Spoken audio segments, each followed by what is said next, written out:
Hey guys, welcome back to Clownfish TV. This is Kneon. I am here with Geeky Sparkles. Hello.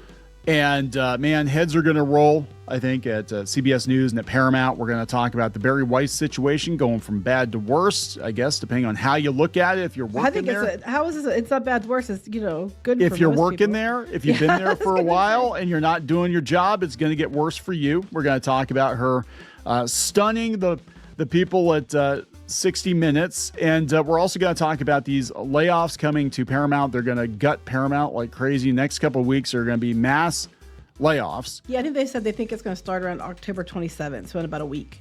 Yeah, so this is probably a precursor to that. I know they were not very happy with Bari Weiss asking people at CBS News what they did, because that usually... But she didn't just ask that. She asked, like, what do you do in order? What can be improved? What do you think is good about it? What do you think is bad about it? Just legitimate questions that would normally be asked by somebody who came in as a leadership position. Like, what can we do better? What can you do better? Those are normal questions we would get asked at work. But the timing, it's like Paramount's going to lay people off. She's coming in being like, what have you done lately? I mean, it was obviously they were to get rid of people. That's, yeah, they're trying to get it back to center. There's no way to get it back to center unless you oust the people that are keeping it to the far, far, far extreme. Well, that's it. And everybody's saying that there's no way in hell that they're going to be able to pivot things back to center. And then if they try to go back to center, they're all like, well, she's just capitulating to Trump now. It's like, oh, for fuck's sake.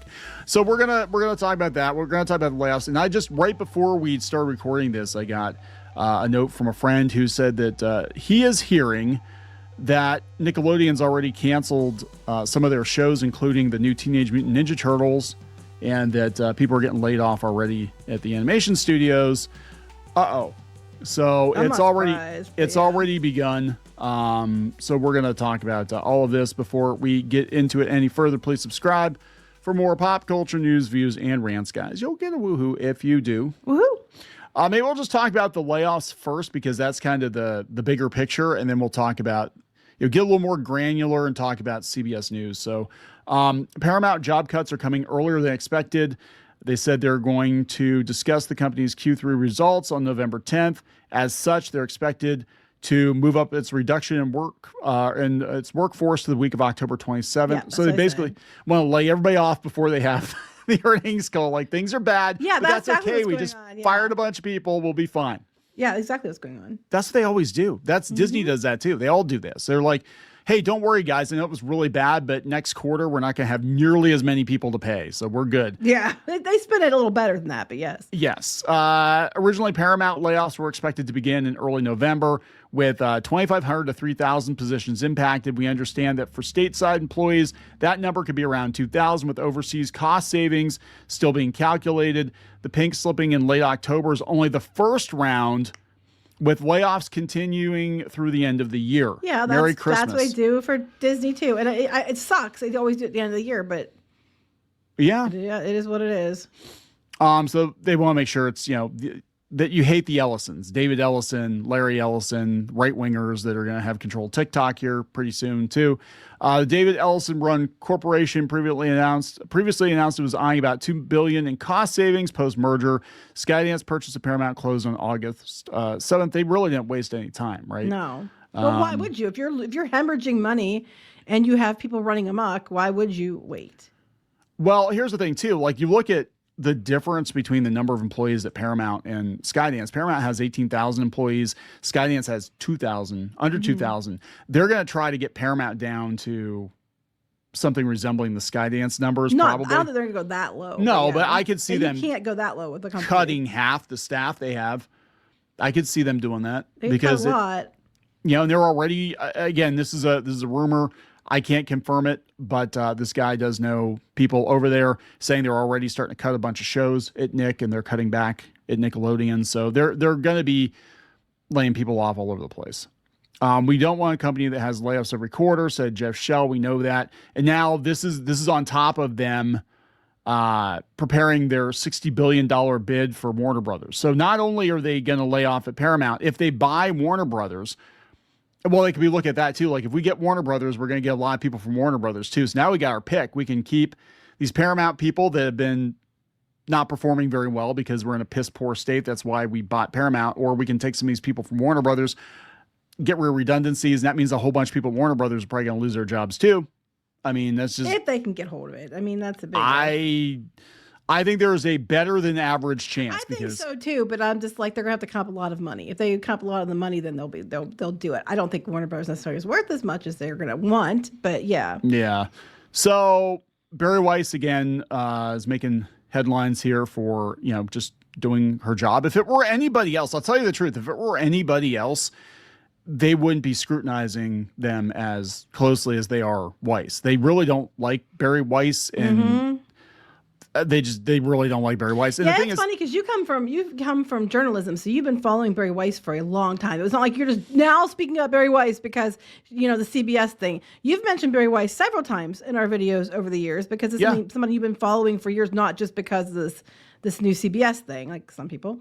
Anyway, she's also from Pittsburgh, so yes, that's a whole thing. So her attitude, I'm going to tell you, is very indicative of Western Pennsylvania. Same with John Fetterman. People are like, they're so shocked that John Fetterman is kind of middle of the road. I'm like, that is what most Democrats in Western Pennsylvania are. Well, not anymore. Some of them are just going bat crap, but that's a whole other story. Bat crap compared to bat. You don't want to use the trademark. I'm trying to be good. Shit. I'm trying to be better. I'm trying to not swear so much, but we'll see. But that's what makes it fun. Anyway, New York Post. Bari Weiss asked 60 Minutes senior staffers why the country thinks they're biased, and they were shocked. They were shocked that she asked them that. Well, it's a good, valid question because you have to figure out. They want to go back to center, and people are like, "Well, that's gonna be hard to do." But here's the thing: is the majority of people, the majority of the country, like the vast majority, they're center. They lean left, they lean right, but they're in the center, and they just want the truth, and they just want news, and they just want they have their flavor they might like, but they're mostly in the middle. That's where everybody is. You have the extremes on both sides, yes, but the majority of people are in the middle.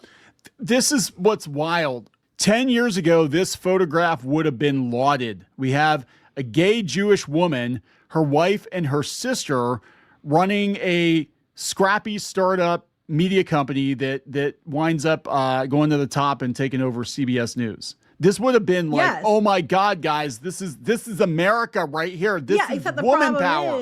The problem is they want to go back to center, and that is anything. And again, this is just proof of everything.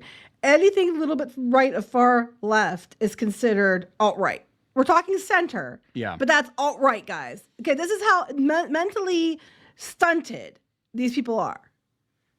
This is what's wild though. You're asking 60 Minutes a very basic question, and this is a softball question compared to the stuff that they used to ask people. She started the private meeting asking them, "Why does the country think you're biased?" Right? The exchange was met with stunned awkwardness. But if it were CBS News asking somebody that question, again, they would be lauded for it because, like, good, you put them on the spot, CBS News. Mm-hmm. Good, make them give an answer. And if you can't take a dose of your own medicine, if you're supposed to be a journalist that asks tough questions and you can't even handle a softball question, what does that say? These are those people you see that if you try to say anything to them, they start screaming as loud as they can in your face. So they can scream over you and to shut you up, or they don't have to hear you. That's the same mentality. So they said she never worked in television. She's the founder of the Free Press, which they bought for $150 million. Imagine selling your Substack blog for $150 million. And then getting put in charge. Yeah, getting put in charge of CBS News. But she's been tasked by David Ellison to make the network fact-based again. Well, that's what you need to do, fact-based. Now, I'm not saying go clear to the right either. I'm saying we need to stay in the center. We need to, just the facts. The truth without the twist. And sometimes the truth is not what you want to hear. But I think people want the truth. Yeah. She told, let's see, according to the Times, okay, what she left the Times because they were making it as uncomfortable as possible for her to be there because she wasn't super progressive. Weiss has already irritated CBS executives by griping about a flood of internal leaks and urging managers to identify the leakers. She also told staff on October 9th to be more aggressive in booking major figures, announcing she had personally secured 3 former secretaries of state for a special on the Middle East peace deal. Well, so they're kind of like just phoning in their friends, and she's like, no, let's get some like actual important people. Right. 60 fucking minutes, right? Only Hillary Clinton appeared. Antony Blinken and Mike Pompeo did not. Interesting. Weiss also lined up Benjamin Netanyahu, and that got her in trouble too, and pushed 60 Minutes producers to land Trump allies Jared Kushner and Steve Witkoff for Sunday's broadcast. You're not allowed to do that. You're not allowed. You only can listen to one side, obviously. Yep. Her hands-on approach has jolted a newsroom that typically keeps its top brass far from the booking desk. Well, that is probably part of your problem, right? How are you supposed to be the editor-in-chief or the chief correspondent or the, you know what I'm saying, a boss? How are you supposed to be a boss if you don't know what the fuck is going on day to day? And that's any company. So it gets better. Weiss's early weeks have been defined by turmoil and turnover. On Thursday, right, she fired Standards and Practices chief Claudia Milne, long accused internally of pushing woke editorial policies, and she was the first out the door. So let's go see what's going on with this here. So this was a couple days ago. Yeah, woke CBS News Standards chief is Bari Weiss's first scalp as new boss remakes network. I think a lot of people are going to get gone. Well, yeah, if you have someone who's really, really pushing like far, far leftist stuff, and they're hiring people to further the agenda that they subscribe to, and you're trying to take it back to center, well, yeah. So they said her job has been slowly phased out, according to CBS. They never tell you what's actually going on because they always want to look like the heroes. It's like when they, especially with women, I'm not trying to be that guy, but anytime they fire a female executive, they never fire them. It's like, oh, well, she just decided she wants to spend more time with her family and become a consultant. Yeah, or no, they're going to move on to their next big project. They don't have one. They do it for dudes, though, too. Yeah, it's because they don't want to look bad. They don't want to look like douchebags. Because if you have like Bob Iger at Disney being like, yeah, I fired her ass, she's never going to be able to get a job anywhere else. Yeah, but here's the thing. Maybe we would have less idiots running companies if they just said, hey, they can't do the job, so I fired their ass. Because what we keep seeing is, I'm not saying this news, but across the board, like CEOs of these companies keep failing upward. When, they just go from one to another, then they all play nicey nice, and then somebody else hires them and ruins that company. Yeah. It's like, the Grim Reaper going door to door. It's like that. So, or you can say, I fired them because they were incompetent. And then, boom. Get the scarlet W, right, on their LinkedIn resume. Be like, oh, this one's woke. Woke. It's just if you're a terrible CEO or terrible executive, they keep being allowed to just go from company to company. Oh yeah, and like a locust. And it's like maybe if someone legitimately isn't competent, you should be like, well, they were fired. I'm not going to go into detail, but they were fired for incompetency. So this is a source at CBS. It said she's part of the woke mob at CBS News. It shows an editorial shift in how CBS will operate, speculating this is Bari's first scalp. We live in complicated times for our company, our industry, and for our country. And it's times like this that what we do matters most, said Milne on Thursday in a farewell note. I believe our role as journalists is to hold the powerful to account. Well, that's what they're doing. Go start Substack. Well, sell it for $150 million. Powerful to account.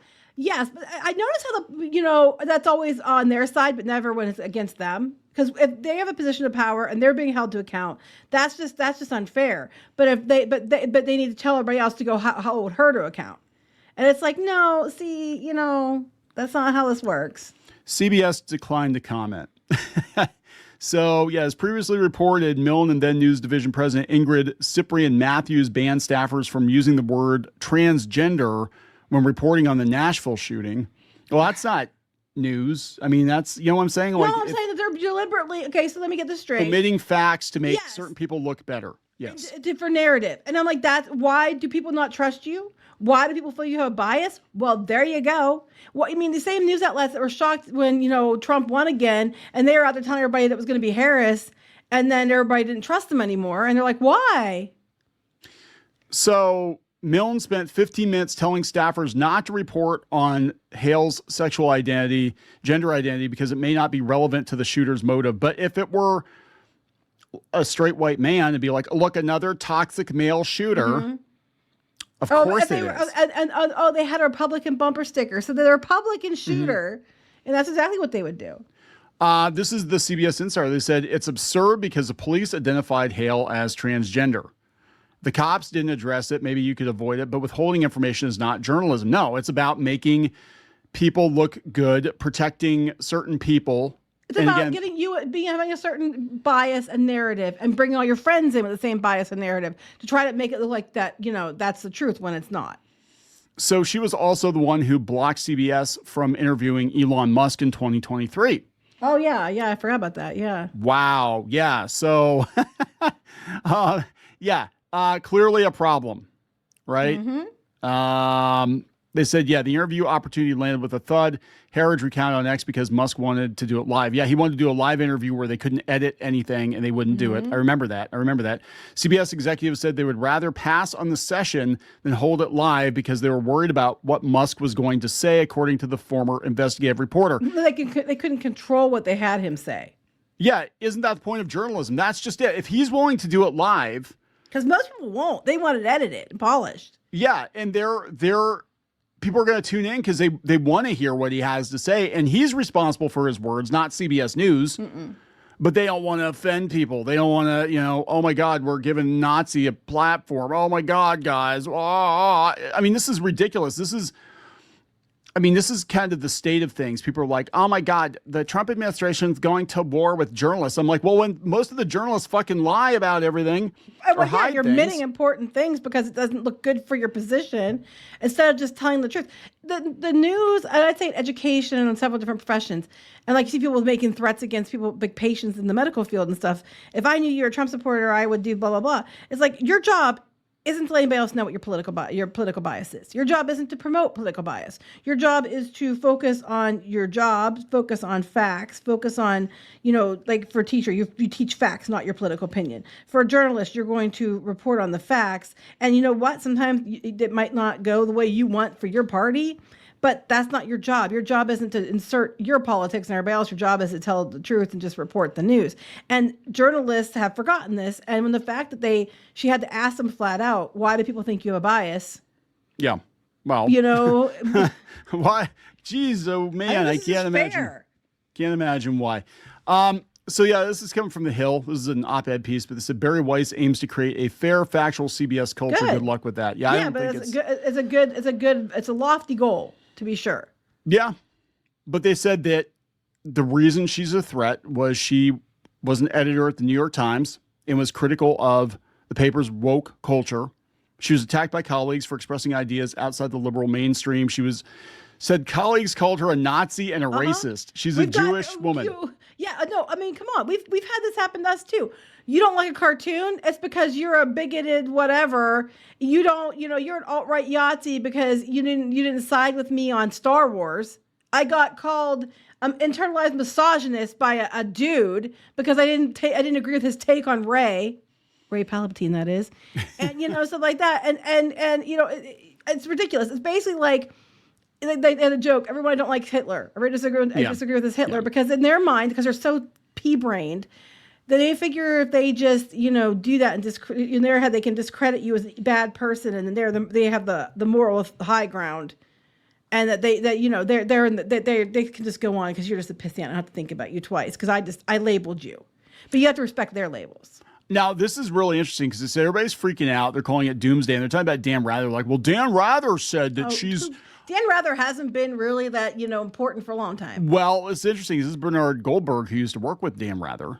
And Rather, my former colleague during my 28 years as a correspondent at CBS, knows something about dark days in the halls of CBS News. In September of 2004, just 2 months before a very close presidential election, he used unauthenticated, many believe downright fraudulent documents to report that George W. Bush had been a slacker during the Vietnam War, that he got preferential treatment to avoid going to Vietnam. CBS retracted the story. Rather's reputation was seriously tarnished, and his producer was fired, and they started calling it Rathergate.